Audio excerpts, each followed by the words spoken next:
Easter എന്ന് പറയുന്നത് നമുക്കറിയാം, കർത്താവായ യേശു ക്രിസ്തു മരണത്തെ ജയിച്ച് ഉയർത്തെഴുന്നേറ്റ ദിവസമാണ്.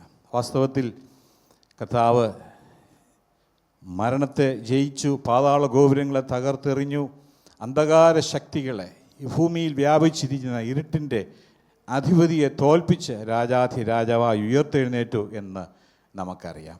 അതുകൊണ്ടാണ് പൗലോസ്ലീഹ കൊലോസ്യ ലേഖനം 1-ാം അധ്യായം അതിൻ്റെ 13-ാം വാക്യത്തിൽ നമ്മളിങ്ങനെ വായിക്കുന്നുണ്ട്. Colossians chapter 1 verse 13. നമ്മെ ഇരുട്ടിൻ്റെ അധികാരത്തിൽ നിന്ന് വിടുവിച്ച് തൻ്റെ സ്നേഹസ്വരൂപനായ പുത്രൻ്റെ രാജ്യത്തിൽ ആക്കി വെക്കുകയും ചെയ്ത പിതാവിന് സന്തോഷത്തോടെ സ്തോത്രം ചെയ്യുന്നവരാകണം എന്നും അപേക്ഷിക്കുന്നു. നമ്മളിവിടെ ഒരു കാര്യം പ്രത്യേകം ശ്രദ്ധിച്ചാൽ നമുക്കറിയാൻ പറ്റും. ഇരുട്ടിൻ്റെ അധികാരത്തിൽ നിന്ന് നമ്മളെ വിടുവിച്ച് സ്നേഹസ്വരൂപനായ പുത്രൻ്റെ രാജ്യത്തിലേക്ക് നമ്മളെ ആക്കി വെച്ച ദൈവത്തിന് സന്തോഷത്തോടെ സ്തോത്രം ചെയ്യുന്നവരാകണം എന്നാണ് നമ്മളിവിടെ കാണുന്നത്. അപ്പോൾ 2 തരത്തിലുള്ള രാജ്യത്വങ്ങളുണ്ട്, കിങ്ഡംസ് ഉണ്ട്. കിങ്ഡം ഓഫ് ഡാർക്ക്നെസ്, മറ്റേത് സ്നേഹസ്വരൂപനായ പുത്രൻ്റെ രാജ്യമായ കിങ്ഡം ഓഫ് ലൈറ്റ്, വെളിച്ചത്തിൻ്റെ രാജ്യം. നമ്മളൊന്ന് ഓർക്കുക, കർത്താവ് ഈ ബൈബിൾ എഴുതുന്ന സമയത്ത് കിങ്ഡം എന്ന് പറഞ്ഞ ആളുകൾക്ക് മനസ്സിലാകുമായിരുന്നു. രാജഭരണമുള്ള ഒരു പ്രദേശം, ഒരു രാജാവ് സർവ്വാധികാരിയായി ഒരു രാജ്യത്തെ പൂർണ്ണമായിട്ട് കീഴ്പ്പെടുത്തി ഭരിക്കുന്ന അവസ്ഥയാണ് കിങ്ഡം എന്ന് പറയുന്നത്. ഇന്ന് നമുക്ക് ഓർക്കുകയാണെങ്കിൽ കിങ്ഡം ഓഫ് സൗദി അറേബ്യ എന്ന് പറഞ്ഞാൽ നമുക്ക് മനസ്സിലാകും. അവിടെ നിയമസംഹിതകളും മിലിറ്ററിയും എല്ലാം ഒരു വ്യക്തിയുടെ അധികാരത്തിന് കീഴിൽ പൂർണ്ണമായ നിയന്ത്രണത്തിലായിരിക്കുന്നതിനാണ് കിങ്ഡം എന്ന് പറയുന്നത്. അങ്ങനെയെങ്കിൽ ഇരുട്ടിൻ്റെ ഒരു കിങ്ഡത്തിലായിരുന്ന നമ്മളെ പുത്രൻ്റെ സ്നേഹസ്വരൂപനായ പുത്രൻ്റെ രാജ്യത്തിലേക്ക് നമ്മളെ ആക്കിയിരിക്കുന്നു എന്നാണ് നമ്മൾ ദൈവത്തിൽ വായിക്കുന്നത്. നമുക്കറിയാം, ഈ 2 കിങ്ഡങ്ങൾ തമ്മിൽ വലിയ വ്യത്യാസമുണ്ട്. 2 രാജ്യഭരണങ്ങൾ, ഈ 2 ഗവൺമെൻറ്റുകൾ തമ്മിൽ വലിയ വ്യത്യാസമുണ്ട്. ഒന്ന് നമുക്കറിയാം, അത് ഇരുട്ടിൻ്റെ അധികാരിയാണ്, ഇരുട്ടിൻ്റെ അവസ്ഥയാണ് അവിടെ ഉള്ളത്. അവിടുത്തെ ജീവിത രീതി തന്നെ വ്യത്യാസമാണ്, ലൈഫ് സ്റ്റൈൽ ഈസ് ഡിഫറെൻ്റ് ആണ്. 2 വ്യത്യസ്തമായ ഗവൺമെൻറ്റാണ്, 2 ഭരണ സംവിധാനങ്ങളാണ്. മാത്രമല്ല 2 ഡെസ്റ്റിനിയാണ്. ഇരുട്ടിൻ്റെ രാജ്യത്തിൽ ജീവിച്ച് വളർന്ന് വരുന്ന ഒരു വ്യക്തിയെ നിത്യമായ അന്ധകാരത്തിലേക്ക് പോകുമ്പോൾ, വെളിച്ചത്തിൻ്റെ രാജ്യത്തിലുള്ളവർ നിത്യമായ വെളിച്ചത്തിലേക്ക് പോകുന്നു എന്ന് നമുക്ക് മനസ്സിലാക്കാൻ സാധിക്കും.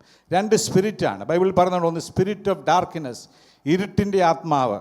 മറ്റേടത്ത് ആ സ്നേഹസ്വരൂപനായ പുത്രൻ്റെ ആത്മാവ്, വെളിച്ചത്തിൻ്റെ ആത്മാവ് എന്ന് നമ്മൾ കാണുന്നു. ഒരിടത്ത് വിദ്വേഷവും വൈരാഗ്യവും പ്രതികാര ചിന്തകളും പൊറുക്കാത്ത അവസ്ഥയും എല്ലാ തരത്തിലുള്ള ഈവിളും നിറഞ്ഞിരിക്കുന്നതാണ് ഈ ലോകത്തിൻ്റെ അവസ്ഥ. നമുക്കറിയാം, നമ്മളിന്ന് നാളുകളിൽ കാണുന്ന വാർത്താ മാധ്യമങ്ങളിലൂടെയൊക്കെ കേൾക്കുന്ന വാർത്തകൾ നമ്മളെ ഞെട്ടിപ്പിക്കുന്നതാണ്. എന്തുമാത്രം ഇരുട്ട്, അന്ധകാരം ഈ ലോകത്ത് വ്യാപരിക്കുന്നുണ്ട് എന്നുള്ളത് നമുക്ക് വളരെ വ്യക്തമായിട്ട് വിവിധ മാധ്യമങ്ങൾ കൂടി മനസ്സിലാക്കാൻ സാധിക്കും. എന്നാൽ വെളിച്ചത്തിൻ്റെ രാജ്യം എന്ന് പറയുന്നതിനെക്കുറിച്ച് ഭർത്താവ് പറയുന്നത് എന്താണ്? സ്നേഹസ്വരൂപനായ പുത്രൻ്റെ രാജ്യം. അവിടുത്തെ സിസ്റ്റം മുഴുവൻ കൺട്രോൾ ചെയ്യുന്നത്, ഗൈഡ് ചെയ്യുന്ന ഒറ്റ പ്രിൻസിപ്പിളാണ്, പ്രിൻസിപ്പിൾ ഓഫ് ലവ്, സ്നേഹത്തിൻ്റെ ആ പ്രമാണം കൊണ്ടാണ്. നമുക്കറിയാം, ദൈവവചനം ഇങ്ങനെ പറയുന്നുണ്ട്. യോഹന്നാൻ്റെ സുവിശേഷം 3-ാം അധ്യായം അതിൻ്റെ 19-ാം വാക്കിൽ എന്താണ് കണ്ടംനേഷൻ, അല്ലെങ്കിൽ എന്താണ് ദൈവം കുറ്റം വിധിക്കുന്ന പ്രധാനപ്പെട്ട അടിസ്ഥാന കാരണം എന്നുള്ളത് അവിടെ മനസ്സിലാക്കാൻ സാധിക്കുന്നു. ഇനി നമ്മൾ വായിക്കുന്നു, ന്യായവിധി എന്നതോ വെളിച്ചം ലോകത്തിൽ വന്നിട്ടും മനുഷ്യരുടെ പ്രവൃത്തി ദോഷമുള്ളതാകിയാൽ അവർ വെളിച്ചത്തേക്കാൾ ഇരുളിനെ സ്നേഹിച്ചത് തന്നെ.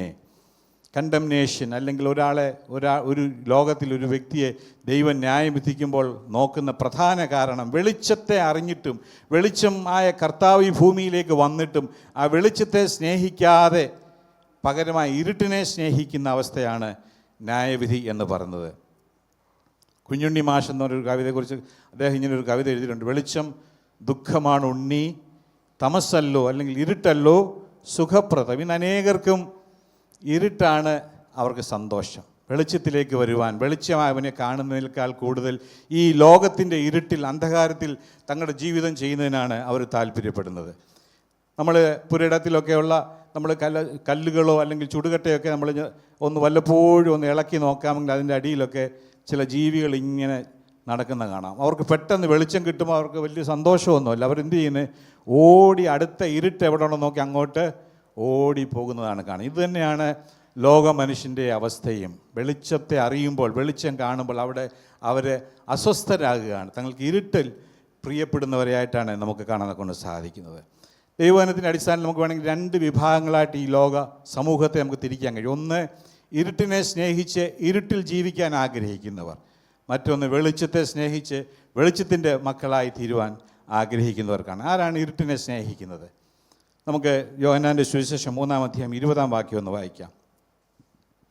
തിന്മ പ്രവർത്തിക്കുന്നവനെല്ലാം വെളിച്ചത്തെ പകയ്ക്കുന്നു, തൻ്റെ പ്രവൃത്തിക്ക് ആക്ഷേപം വരാതിരിപ്പാൻ വെളിച്ചത്തെങ്കിലേക്ക് വരുന്നതുമില്ല. ഇവിടെ നമ്മൾ നോക്കുക, ഇരുട്ടിനെ സ്നേഹിക്കുന്നവർ, വെളിച്ചത്തെ പകയ്ക്കുന്നവരാണ് തിന്മ പ്രവർത്തിക്കുന്നവർ. പ്രത്യേകം ഓർക്കുക, തൻ്റെ പ്രവൃത്തിക്ക് ആക്ഷേപം വരാതിരിപ്പാൻ വെളിച്ചത്തിലേക്ക് വരുന്നതുമില്ല.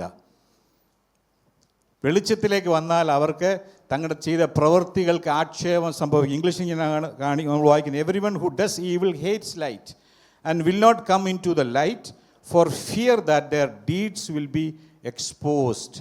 തങ്ങൾ ചെയ്ത പ്രവൃത്തികൾ അറിയപ്പെടും, കാണും എന്ന ഭയം കൊണ്ട് ഇരുട്ടിൽ തന്നെ ജീവിക്കാൻ ആഗ്രഹിക്കുന്നവർ. ഞാനൊരു കഥ ഇങ്ങനെ കേട്ടിട്ടുണ്ട്. ഒരിക്കലൊരു ഹസ്ബൻഡ് ഭർത്താവിന് പെട്ടെന്നൊരു നെഞ്ചിനുവേദന വന്നു.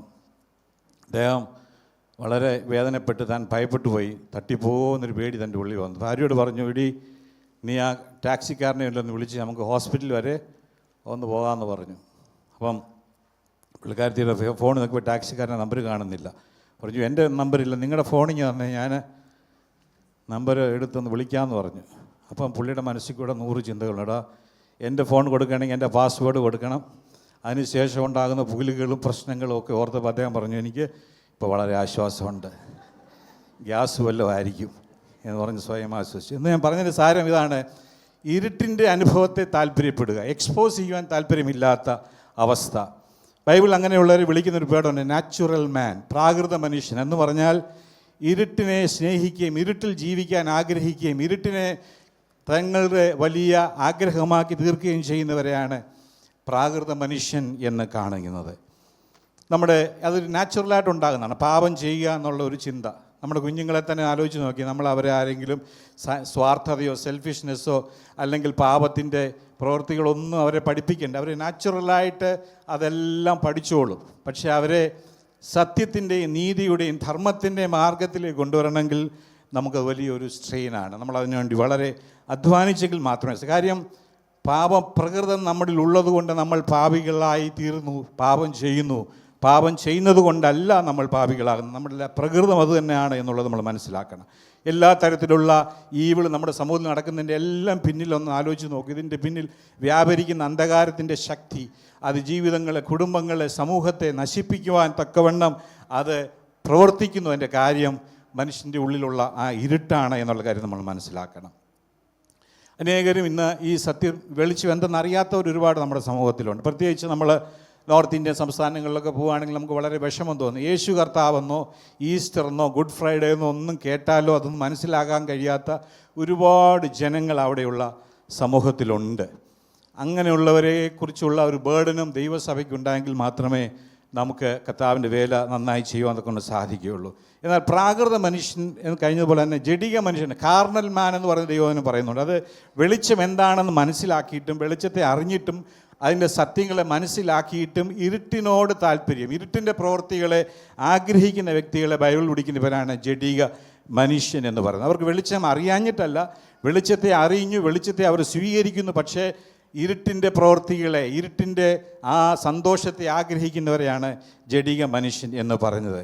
അങ്ങനെയുള്ളവരെക്കുറിച്ച് ദൈവം പറഞ്ഞ ചില കാര്യങ്ങൾ ഞാൻ പറയാൻ കൊണ്ട് ആഗ്രഹിക്കുന്നു. ഇരുട്ടിൽ ജീവിക്കുന്നവർ, ഇരുട്ടിനെ സ്നേഹിക്കുന്നവരെക്കുറിച്ച് എഫേസ്യ ലേഖനം 2-ാം അധ്യായം 1-ാം വാക്യം ഞാൻ വായിക്കുന്നുണ്ട്. ഏത് തരത്തിലുള്ള ജീവിത രീതിയാണ് അവരുടെ നമുക്ക് മനസ്സിലാക്കാൻ സാധിക്കുന്നു. നമ്മൾ അടങ്ങിയാണ് അതിക്രമങ്ങളിലും പാപങ്ങളാലും മരിച്ചവരാണ്. അതിക്രമങ്ങളിലും പാപങ്ങളിലും മരിച്ചവരെന്നാണ് ഇരുട്ടിൽ ജീവിക്കുന്നവരെ കുറിച്ച് ദൈവവചനം വിളിക്കുന്നത്. ആ കാര്യം അവരുടെ ആത്മാവ് മരണപ്പെട്ട് കഴിഞ്ഞിരിക്കുന്നു. വീണ്ടും പൗലോസ് രേഖപ്പെടുത്തുന്ന തുടർന്നുള്ള 2-ാം വാക്യത്തിൽ എന്താണ് വായിക്കുന്നത്? അവയിൽ നിങ്ങൾ മുൻപേ ഈ ലോകത്തിന്റെ കാലഗതിയെയും ആകാശത്തിലെ അധികാരത്തിനും അനുസരണക്കേടിന്റെ മക്കളിൽ ഇപ്പോൾ വ്യാപരിക്കുന്ന ആത്മാവിനും അധിപതിയായവനെയും പ്രത്യേകം ശ്രദ്ധിക്കുക. ഇരുട്ടിൽ ജീവിക്കുന്ന ഒരു വ്യക്തി, വെളിച്ചത്തിലേക്ക് വരാൻ കഴിയാത്ത ഒരു വ്യക്തി ജീവിക്കുന്ന അവസ്ഥയാണ് നിങ്ങൾ ഈ ലോകത്തിൻ്റെ കാലഗതിയെയും walked according to the course of this world. ലോകത്തിൻ്റെ ആ മൂവ്മെൻറ്റിൽ, ആ സന്തോഷത്തിൽ ഇങ്ങനെ മുൻപോട്ട് പോകുന്ന അനുഭവം. വീണ്ടും കാണുന്നു, ആകാശത്തിലെ അധികാരത്തിനും അനുസരണക്കേടിൻ്റെ മക്കളിൽ ഇപ്പോൾ വ്യാപരിക്കുന്ന ആത്മാവിനും അധിപതിയായവനെയും അനുസരിച്ച് നടന്നു. ഇരുളിൽ ജീവിക്കുന്ന ഒരു വ്യക്തിയുടെ അനുഭവമാണ് നമ്മളവിടെ കാണുന്നത്. The spirit that now works in the children of disobedience. വീണ്ടും കാണുന്ന അവരുടെ ഇടയിൽ നാം എല്ലാവരും മുമ്പേ നമ്മുടെ ജഡമോഹങ്ങളിൽ നടന്ന് ജഡത്തിനും മനോവികാരങ്ങൾക്കും ഇഷ്ടമായത് ചെയ്തുകൊണ്ട് മറ്റുള്ളവരെ പോലെ പ്രകൃതിയാൽ കോപത്തിൻ്റെ മക്കളായിരുന്നു. ദൈവനെ ഞാൻ വായിച്ചു വിടുമ്പോൾ അതിൻ്റെ അർത്ഥം നിങ്ങളൊന്ന് മനസ്സിലാക്കുക. ദൈവങ്ങളെ, എത്രമാത്രം നിന്ദ്യമായ അവസ്ഥയാണ് ഇരുട്ടിൽ വെളിച്ചത്തിലേക്ക് വരാൻ താല്പര്യമില്ലാതെ ഇരുട്ടിൽ ജീവിക്കുന്ന അവസ്ഥയെന്ന് നമ്മളവിടെ കാണാൻ സാധിക്കുന്നു. അതിൻ്റെ എഫേസ്യരിലെ 5-8 വാക്യത്തിൽ കാണുന്ന വാക്യം നമുക്കൊന്ന് വായിക്കാമോ? മുമ്പേ നിങ്ങൾ ഇരുളായിരുന്നു. മുമ്പേ നിങ്ങൾ ഇരുട്ടിലായിരുന്നു എന്നല്ല പറഞ്ഞത്, നിങ്ങൾ മുൻപേ ഇരുളായിരുന്നു. ഇരുട്ടിൽ തപ്പിത്തടയുന്ന അവസ്ഥ എത്ര ഭീകരമായ അവസ്ഥയാണ്. നമ്മളൊന്ന് ഇമാജിൻ ചെയ്ത് നോക്കൂ. ഒരു പൂർണ്ണമായ അന്ധകാരമുള്ള സ്ഥലത്ത് ജീവിക്കുന്ന അതേ അനുഭവം. വെളിച്ചം എന്താണെന്ന് കാണുന്നില്ല, പ്രത്യാശയില്ല, ഭയം അവരുടെ ഹൃദയത്തെ കീഴ്പ്പെടുത്തി ഇരുട്ടിൻ്റെ അധികാരങ്ങൾക്ക് അതിൻ്റെ സന്തോഷത്തിൽ മാത്രം ജീവിക്കുന്നവരെക്കുറിച്ച് പറഞ്ഞു, നിങ്ങൾ മുൻപേ ഇരുളായിരുന്നു എന്ന് വായിക്കുന്നു. അങ്ങനെയുള്ളവരെക്കുറിച്ച് യെശയ്യാപ്രവചനം പറഞ്ഞൊരു വാക്യമുണ്ട്. യെശയ്യാപ്രവചനം 64:6 പറഞ്ഞു, ഞങ്ങളെല്ലാവരും അശുദ്ധനെ പോലെ ആയിത്തീർന്നു, ഞങ്ങളുടെ നീതിപ്രവൃത്തികളൊക്കെയും കറ പുരണ്ട തുണി പോലെ എന്ന് പറയുന്നു. നമ്മൾ ഇരുട്ടിൽ ജീവിക്കുമ്പോൾ അശുദ്ധന്മാരായി പാപികളായി തീരുന്നു. മാത്രമല്ല, നമ്മൾ അവിടെ എന്തെല്ലാം നന്മ പ്രവൃത്തികൾ ചെയ്യാൻ നോക്കിയാലും അതെല്ലാം കറ പുരണ്ട തുണി പോലെ എന്ന് നമ്മൾ വായിക്കുന്നു.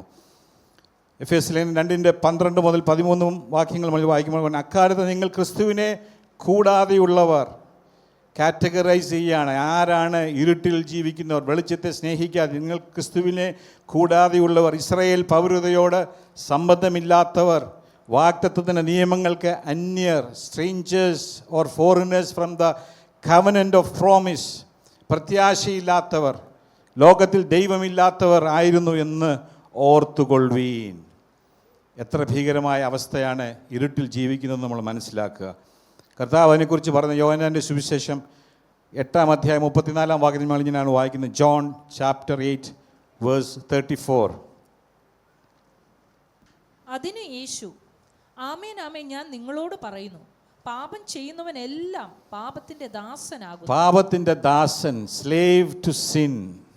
ഒരു സ്ലേവറിയെ കുറിച്ച് അറിയുന്നവർക്കറിയാം, ഒരു സ്ലേവ് ആയി കഴിഞ്ഞാൽ നമുക്കൊരു ഫ്രീഡം ഇല്ല. പാപത്തിൻ്റെ ദാസൻ എന്ന് പറഞ്ഞു കഴിഞ്ഞാൽ പാപം നമ്മുടെ യജമാനനും നാം അതനുസരിക്കുന്ന ഒരു അടിമയായി മാറുന്നു. എന്തെല്ലാം യജമാനൻ പറയുന്നു അതുപോലെ അനുസരിക്കുന്നു. അത് ചെയ്യാൻ, അത് കാണാൻ, അത് പ്രവർത്തിക്കാൻ, അത് പറയാൻ, എന്ത് പറഞ്ഞാലും അതുപോലെ അനുസരിക്കുന്ന ചോയ്സ് ഇല്ലാത്ത ഒരു അനുഭവം. യെശയ്യാപ്രവചനം ഇങ്ങനെ പറയുന്നുണ്ട്, അന്ധകാരത്തിൽ ഇരിക്കുന്നവരെ കാരാഗ്രഹത്തിൽ നിന്ന് വിടുവിപ്പാൻ എന്ന് പറയുന്നത്. അതായത് ഒരു പ്രിസണിൽ, ഒരു ജയിലിൽ, ഒരു തടവറയിലായിരിക്കുന്ന അവസ്ഥയാണ് പാപത്തിൻ്റെ ദാസൻ എന്ന് പറയുന്നത്. മാത്രമല്ല, ദൈവത്തോട് നന്ദിയില്ലാത്തവർ. റോമാലേഖനം 1-21 വാക്യം നമ്മൾ വായിക്കുന്നു, അവർ ദൈവത്തെ അറിഞ്ഞിട്ടും അവനെ ദൈവമെന്നോർത്ത് മഹത്വീകരിക്കുകയോ നന്ദി കാണിക്കുകയോ ചെയ്യാതെ തങ്ങളുടെ നിരൂപണങ്ങളിൽ വ്യർത്ഥരായി തീർന്നു. അവരുടെ വിവേകമില്ലാത്ത ഹൃദയം ഇരുണ്ടുപോയി എന്ന് മനസ്സിലാക്കുന്നു. ഇതെല്ലാം നമ്മൾ കണ്ടത് എന്താണ്? പാപത്തിൽ ജീവിക്കുവാൻ ആഗ്രഹിക്കുന്ന, വെളിച്ചത്തിലേക്ക് വരുവാൻ താല്പര്യമില്ലാതിരിക്കുന്നവരുടെ ജീവിതത്തെക്കുറിച്ചാണ് നമ്മൾ കാണുന്നത്. എഫേസ്യർ 4:18 വായിക്കുന്നു, അവരെ അന്ധബുദ്ധികളായി അജ്ഞാനം നിമിത്തം, ഹൃദയകാഠിന്യ നിമിത്തം തന്നെ ദൈവത്തിൻ്റെ ജീവനിൽ നിന്ന് അകന്ന് മനം തഴമ്പിച്ചു പോയവരാകിയാൽ അത്യാഗ്രഹത്തോടെ സകല അശുദ്ധിയും പ്രവർത്തിപ്പാൻ ദുഷ്കാമത്തിന് തങ്ങളെ തന്നെ ഏൽപ്പിച്ചിരിക്കുന്നു. ഓരോ ദിവസവും പാപം ചെയ്യുവാനും പാപത്തിൻ്റെ സന്തോഷം ആസ്വദിക്കാനും അത്യാഗ്രഹത്തോടെ ആഗ്രഹിക്കുന്ന ജീവിതങ്ങളെയാണ് ഈ വിധത്തിൽ നമ്മൾ കാണാൻ സാധിക്കുന്നത്. എന്നാൽ ആരാണ് വെളിച്ചത്തെ സ്നേഹിക്കുന്നവർ, വെളിച്ചത്തിൽ വസിക്കുവാൻ ആഗ്രഹിക്കുന്നവർ? നമുക്കറിയാം, കർത്താവ് പറഞ്ഞു, സത്യം നിങ്ങൾ അറിയുകയും സത്യം നിങ്ങളെ സ്വതന്ത്രരാക്കുകയും ചെയ്യും. പാപത്തിൻ്റെ അടിമത്വത്തിൽ കിടന്ന് ആ ഇരുട്ടിൽ തപ്പിത്തടഞ്ഞ വ്യക്തിയോട് കർത്താവ് പറയാണ്, നിങ്ങൾ എന്ന് ഈ വെളിച്ചത്തിൻ്റെ സത്യം അറിയുന്നോ അന്ന് നിങ്ങൾ വാസ്തവമായി സ്വതന്ത്രരാകും. എന്താണ് ഈ സത്യം? കർത്താവ് തന്നെ പറഞ്ഞു, ഞാൻ തന്നെ വഴിയും സത്യവും ജീവനുമാകുന്നു. ആ യേശു മശിഹായെ അറിയുന്നവർ, ആ സത്യവും ജീവനും വെളിച്ചവുമായ നമ്മുടെ കർത്താവിനെ അറിയുന്നതാണ് ശരിയായ രീതിയിലുള്ള വെളിച്ചത്തിലേക്ക് വരിക എന്ന് പറയുന്നത്. യോഹന്നാൻ്റെ സുവിശേഷം 8-ാം അധ്യായം അതിൻ്റെ 12-ാം വാക്യത്തിൽ യേശു കർത്താവ് പറയുന്നൊരു വാക്യം നമുക്ക് വായിക്കാം. John chapter 8 verse 12. യേശു പിന്നെയും അവരോട് സംസാരിച്ചു, ഞാൻ ലോകത്തിൻ്റെ വെളിച്ചമാകുന്നു. എന്നെ അനുഗമിക്കുന്നവൻ ഇരുളിൽ നടക്കാതെ ജീവന്റെ വെളിച്ചമുള്ളവൻ ആകും എന്ന് പറഞ്ഞു. കർത്താവ് പറയുകയാണ്, ഞാൻ ലോകത്തിൻ്റെ വെളിച്ചം ആകുന്നു. ലോകത്തിൻ്റെ വെളിച്ചമായ യേശു കർത്താവ് തന്നെ അനുഗമിക്കുന്നവർ എന്ത് ചെയ്യുന്നു? ഇരുട്ടിൽ അന്ധകാരത്തിൽ നടക്കുകയല്ല, അവർ വെളിച്ചത്തിൽ നടന്ന് ജീവൻ്റെ വെളിച്ചമുള്ളവനാകും എന്നാണ് നമ്മൾ കാണുന്നത്. അതുതന്നെയാണ് 1 യോഹന്നാൻ 1-ാം അധ്യായം 5-ാം വാക്യത്തിൽ വാക്യം, ദൈവം വെളിച്ചമാകുന്നു, അവനിൽ ഇരുട്ട് ഒട്ടുമില്ല എന്നുള്ളത് ഞങ്ങൾ അവനോട് കേട്ട് നിങ്ങളോട് അറിയിക്കുന്നത്. യേശുവിൻ്റെ കർത്താവിൻ്റെ കൂടെ നടന്ന ശിഷ്യനായ യോഹന്നാൻ പറയുവാണ്, അവൻ വെളിച്ചമാണ്, അവനിൽ ഇരുട്ട് ഒട്ടുമില്ല എന്ന് പറയുന്നു. ദൈവമക്കളെ, നമ്മൾ 1 പത്രോസ് 2-ാം അധ്യായം 9-ാം വാക്യം ഇങ്ങനെ വായിക്കുന്നുണ്ട്. അതൊന്ന് വായിക്കാമോ? 1 Peter chapter 2 verse 9. നിങ്ങളോ അന്ധകാരത്തിൽ നിന്ന് തൻ്റെ അത്ഭുത പ്രകാശത്തിലേക്ക് നിങ്ങളെ വിളിച്ചവൻ്റെ സൽഗുണങ്ങളെ ഘോഷിപ്പാൻ തക്കവണ്ണം തിരഞ്ഞെടുക്കപ്പെട്ട ഒരു ജാതിയും രാജകീയ പുരോഹിത വർഗവും വിശുദ്ധ വംശവും സ്വന്തം ജനവുമാകുന്നു. ഒരു ഷിഫ്റ്റ് കാണാൻ സാധിക്കുന്നത്, shift from darkness to marvellous light, അത്ഭുതകരമായ പ്രകാശം. ഈ അത്ഭുതകരമായ പ്രകാശം എന്ന് പറയുമ്പോൾ നമ്മളൊന്ന് ധ്യാനിച്ച് നോക്കിയാൽ നമുക്കത് മനസ്സിലാക്കാൻ ബുദ്ധിമുട്ടാണ്. നമ്മൾ വിചാരിക്കുന്ന വലിയ പ്രകാശം, വലിയ വെടിക്കെട്ടും കളർഫുള്ളായിട്ടുള്ള കുറേ പ്രകാശങ്ങളും ലൈറ്റുകളും ഉത്സവ സ്ഥലത്ത് വെച്ചേക്കുന്നതിനെക്കുറിച്ചല്ല ഇവിടെ പറയുന്നത്. നമുക്ക് ഇമാജിൻ ചെയ്യാൻ കഴിയുന്നതിനപ്പുറമായ അത്ഭുതകരമായ പ്രകാശത്തിലേക്കാണ് യേശു കർത്താവിനെ അറിയുന്ന ഒരു വ്യക്തിയെ കർത്താവ് കൊണ്ടുവരുന്നത്. അന്ധകാരത്തിൽ നിന്ന് അത്ഭുതകരമായ പ്രകാശത്തിലേക്ക് കൊണ്ടുവന്നവർ എന്ത് ചെയ്യണമെന്ന് പറഞ്ഞ്, വിളിച്ചവൻ്റെ സൽഗുണങ്ങളെ ഘോഷിപ്പാൻ തക്കവണ്ണം തിരഞ്ഞെടുക്കപ്പെട്ട ഒരു ജാതിയും രാജകീയ പുരോഹിത വർഗവുമാകും. നമ്മൾ ഈ എവിടെ നിന്നാണ് വന്നത്, നമ്മുടെ അവസ്ഥ എന്തായിരുന്നു എന്ന് നമ്മൾ മുമ്പുള്ള വാക്യങ്ങൾ വായിച്ചു. ആ അവസ്ഥയിൽ നിന്ന് അത്ഭുതകരമായ ഒരു പ്രകാശത്തിലേക്ക് ദൈവം നമ്മളെ കൊണ്ടുവന്നുവെങ്കിൽ അതെത്ര ശ്രേഷ്ഠകരമായ അനുഭവമാണ്. അതാണ് സങ്കീർത്തനക്കാരൻ വന്നത്, it is Lord's doing marvellous in our eyes. ദൈവത്താൽ സംഭവിച്ചു നമ്മുടെ ദൃഷ്ടിയിൽ ആശ്ചര്യമായിരിക്കും. നമ്മുടെ ഉള്ളിൽ ഭരിച്ചിരുന്ന ഭയത്തെ മാറ്റി അവിടെ കർത്താവ് വിശ്വാസം തരുന്നു. ആ ഭീതിയെ മാറ്റി അവിടെ നമ്മുടെ ഉള്ളിൽ പ്രത്യാശ തരുന്നു. നിത്യതയെക്കുറിച്ചുള്ള ഉറപ്പ് നമുക്ക് തരുന്നു. സമാധാനം നമ്മൾ തരുന്നു. ദൈവത്തോടുള്ള സമാധാനം നമുക്ക് തരുന്നു. ദൈവിക സമാധാനം നമ്മുടെ ഹൃദയത്തിൽ ഭരിക്കുന്നു. ഇതെല്ലാമാണ് വെളിച്ചത്തിൽ വസിക്കുന്ന ഒരു വ്യക്തിയുടെ അനുഭവം. തുടർന്ന് നമ്മൾ വായിക്കുന്നുണ്ട് കൊലോസ്യർ നമ്മൾ ആദ്യം വായിച്ച വാക്യം 1:13, നമ്മെ ഇരുട്ടിൻ്റെ അധികാരത്തിൽ നിന്ന് വിടുവിച്ച് തൻ്റെ സ്നേഹസ്വരൂപനായ പുത്രൻ്റെ രാജ്യത്തിലാക്കി വെക്കുകയും ചെയ്ത പിതാവിന് സന്തോഷത്തോടെ സ്തോത്രം ചെയ്യണം. നമ്മൾ സ്തോത്രം ചെയ്യുന്നതും പറയുന്നതൊക്കെ വണ്ടി മേടിച്ചതും കാറ് മേടിച്ചതും വീട് വെച്ചതൊക്കെ നല്ലതാണ്. പക്ഷേ ഒന്നാമതായിട്ട് നമ്മൾ ചെയ്യേണ്ടത് എന്താണ്? ഇരുട്ടിൻ്റെ അധികാരം. നമ്മളെ ഒരു ട്രാൻസ്ഫർ ഓഫ് സിറ്റിസൺഷിപ്പായിരുന്നു അല്ലേ. ഒരു രാജ്യത്തിൻ്റെ പുതിയ സിറ്റിസൺ ആകണമെങ്കിൽ പഴയ പാസ്പോർട്ട് കൊണ്ടുവന്ന് കൊടുക്കണം, ക്യാൻസൽ ചെയ്യണം. എന്നിട്ട് പുതിയ സിറ്റിസനായിട്ട് പുതിയ രാജ്യത്തിൻ്റെ വ്യവസ്ഥയെ അനുസരിച്ച് ജീവിക്കാമെന്നുള്ള ഒരു പ്രതിജ്ഞ എടുക്കണം. ഇതുതന്നെയാണ് ഒരു ദൈവവേദന ജീവിതത്തിൽ സംഭവിക്കുന്നത്. ഇരുട്ടിൻ്റെ അധികാരത്തിൽ നിന്ന് സ്നേഹസ്വരൂപനായ പുത്രൻ്റെ രാജ്യത്തിലേക്ക് നമ്മളെ ട്രാൻസ്ഫർ ചെയ്യുകയാണ് ചെയ്തിരിക്കുന്നത്. പൗലോസിൻ്റെ അനുഭവം അതുതന്നെയാണ്. താൻ ഒരു സമയത്ത് ദൈവമക്കളെ, ദൈവത്തിൽ കർത്താവിൽ വിശ്വസിക്കുന്നവരെ പിടിച്ച് വലിച്ച് ഉപദ്രവിച്ച് അവരെ ഭീഷണിപ്പെടുത്തി കൊലയ്ക്ക് കൊടുക്കുവാൻ തക്കവണ്ണം നിന്നൊരു പൗലോസ് ദമസ്കോസിലേക്കുള്ളൊരു യാത്രാമത്തിൽ എന്ത് സംഭവിച്ചെന്ന്, അവൻ പ്രയാണം ചെയ്ത് ദമസ്കോസിൽ സമീപിച്ചപ്പോൾ പെട്ടെന്ന് ആകാശത്തൊരു വെളിച്ചം അവനെ ചുറ്റിമിന്നി. ദൈവമക്കളെ, ഇരുട്ടിൻ്റെ ചിന്തയിൽ ജീവിക്കുമ്പോൾ കർത്താവ് കൊടുക്കുന്ന വെളിച്ചത്തെ സ്വീകരിക്കുന്നവർക്കുണ്ടാകുന്ന മാറ്റം, ആ പൗലോസാണ് ഇന്ന് നമ്മൾ തൻ്റെ വചനങ്ങൾ, തന്നിലൂടെ ദൈവാത്മാവ് എഴുതിയ വചനങ്ങളാണ് നമ്മൾ ചിന്തിക്കുന്നത്. ആ പൗലോസിനെ അങ്ങനെ ഇരുട്ടിൽ നിന്ന് വെളിച്ചത്തിലേക്ക് കൊണ്ടുവന്ന പൗലോസിനെ കുറിച്ചുള്ള ദൈവത്തിൻ്റെ ഉദ്ദേശം 26-ാം അധ്യായം 18-ാം വാക്യത്തിൽ പൗലോസ് തന്നെ പറയുന്നുണ്ട്. Acts chapter 26 verse 18.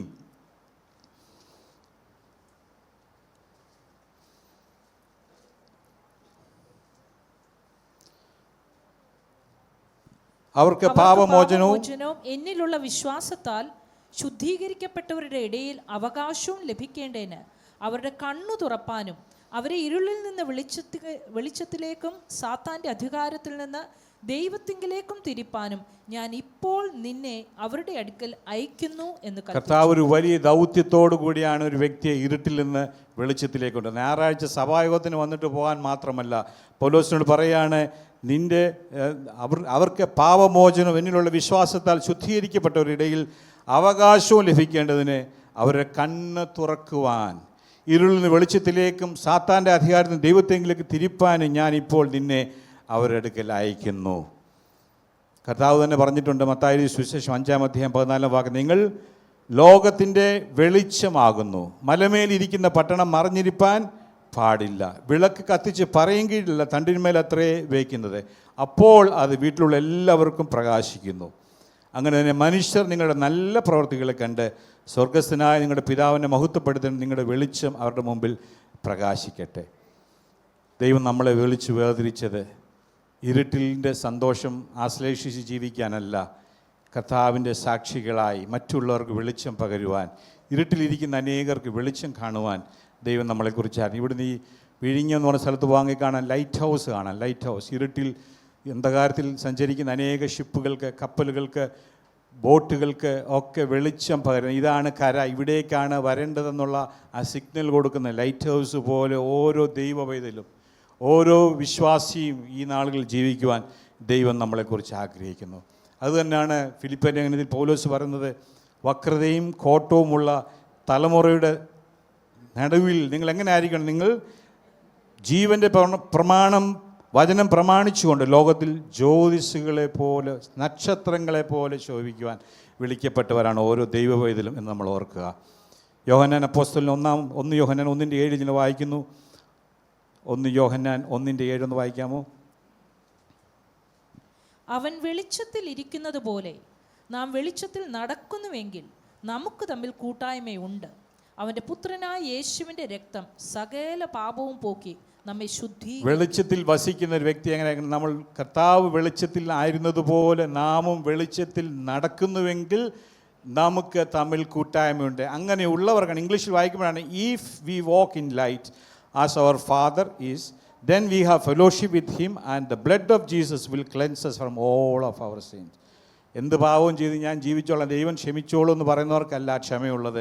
കർത്താവിനോട് കൂടെ തന്നോടുകൂടെ നടക്കുന്നവർ, ആ വെളിച്ചത്തിൻ്റെ കൂട്ടായ്മ ബന്ധമുള്ളവരുടെ ജീവിതത്തിൽ വരുന്ന ബലഹീനതകളും കുറവുകളും ക്ഷമിക്കുവാൻ നമ്മുടെ കർത്താവ് വിശ്വസ്തനാണ്. ദൈവവചനത്തോട് നമ്മൾ കാണിക്കുന്ന ഓരോ ഡിസൊബീഡിയൻസും, ഓരോ അനുസരണക്കേട് ഓർക്കുക, അത് നമ്മളെ ഇരുട്ടിൻ്റെ ആധിപത്യത്തിലേക്ക് നമ്മളെ കൊണ്ടുപോകുന്നതാണ് എന്ന് നമ്മൾ മനസ്സിലാക്കാൻ സാധിക്കും. നമുക്ക് വേണമെങ്കിൽ ഞാൻ ഇരുട്ടിലല്ല വെളിച്ചത്തിലാണെന്നൊക്കെ ആക്ട് ചെയ്യുവാൻ സാധിക്കും, മീറ്റിങ്ങുകൾക്ക് വരാൻ സാധിക്കും. പക്ഷേ ഉള്ളിൻ്റെ ഉള്ളറിയുന്ന ഹൃദയത്തിൻ്റെ ചിന്തകൾ പോലും ദൂരെ നിന്ന് ഗ്രഹിക്കുന്ന നമ്മുടെ കർത്താവിന് മുൻപാകെ നമുക്ക് അഭിനയിക്കുവാൻ കഴിയുകയില്ല. അതാണ് യോഹന്നാൻ അപ്പോസ്തലൻ പറയുന്നത്, സഹോദരനെ വെളിച്ചത്തിൽ ഇരിക്കുന്നു എന്ന് പറയുകയും വെളിച്ചത്തിലാണെന്ന് ഞാൻ പറയുന്നുണ്ട്, പക്ഷേ എൻ്റെ സഹോദരനെ പകയ്ക്കുകയും ചെയ്യുന്നവൻ ഇന്നയോളം ഇരുട്ടിൽ ഇരിക്കുന്നു എന്ന് കാണുന്നു. നമുക്ക് മറ്റുള്ളവർ മുമ്പാകെ ആക്ട് ചെയ്ത് കാണിക്കാനൊന്നുമില്ല ദൈവമക്കളെ. നമ്മുടെ ഹൃദയങ്ങളെ കാണുന്ന ദൈവം മുൻപാകെ ആ വെളിച്ചത്തോടു കൂടെ, കർത്താവിനോട് കൂടെ വെളിച്ചത്തിൽ നടക്കുക എന്ന് പറഞ്ഞാൽ യേശുവിനോട് കൂടെ നടക്കുക, അവൻ്റെ കൈക്ക് പിടിച്ച് അവനോടൊപ്പം നടക്കുന്നതിനാണ്. അതാണ് പൗലോസ് പറയുന്നത്, ദൈവാത്മാവ് നടത്തുന്നവരേവരും ദൈവത്തിൻ്റെ മക്കൾ ആകുന്നു. ദൈവമക്കൾ എന്നുള്ള ലേബലും നമ്മുടെ സഭയുടെ പേരും നോക്കിയല്ല, ദൈവത്തിൻ്റെ ആത്മാവിൻ്റെ ആലോചനയ്ക്ക് കീഴ്പ്പെട്ട് ജീവിക്കുന്നെങ്കിൽ മാത്രമാണ് ആ വെളിച്ചത്തിൽ വസിക്കാൻ നമുക്ക് സാധിക്കുന്നത്.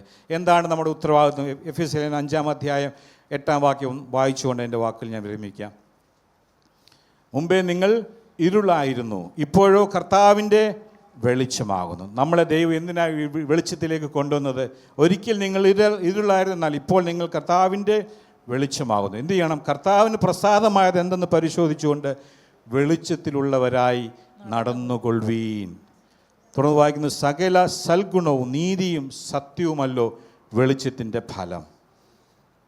അനേക ആയിരങ്ങൾ ഈ വെളിച്ചം കാണുന്നത് കൊണ്ട് ദൈവം സഹായിച്ചിട്ടുണ്ട്.